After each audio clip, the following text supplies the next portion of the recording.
Major साहब, आपको क्या लगता है, हुकूमत को शिकस्त का खौफ है इसलिए इलेक्शन नहीं कराना चाह रही? जी बिल्कुल, आपने ठीक कहा। आपने कहते हैं hit the nail in the coffin. आपने जो बात की है वो 120% ठीक है, क्योंकि कोई चाहता नहीं। अब पाकिस्तान में चूंकि नई नई तारीख रकम हो रही है, कॉन्स्टिट्यूशन की नई जोतें आ रही हैं, मारवाए कॉन्स्टिट्यूशन सारे काम हो रहे हैं, अदालत का कोई जो डिसीजन है उसकी रिस्पेक्ट कोई नहीं है। अगर वो एक डेट देते हैं कि डेट पे इलेक्शन कराएं तो कोई बॉदर्ड नहीं है।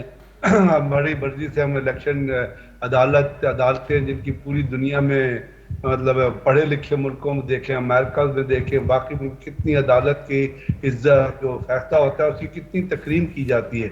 हमने उस अदालत के फैसलों को टके टोकरी बना दिया है।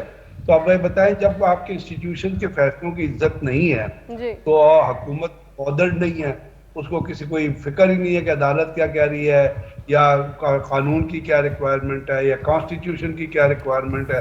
मेरे ख्याल दरसी किताबों में कॉन्स्टिट्यूशन की नई क्लॉजेस शामिल करें, और उसमें एक क्लॉज ये भी शामिल करें कि जो केयर टेकर गवर्नमेंट्स होंगी वो 90 दिन नहीं भी हो रहेंगी तो कोई फर्क नहीं पड़ेगा किसी चीज पे। तो एक अजीब सा इट्स अ सेंसलेस और डायरेक्शनलेस पॉलिटिक्स है जो पाकिस्तान के अंदर इस वक्त मुश्किल, जिसका कोई बिल्कुल।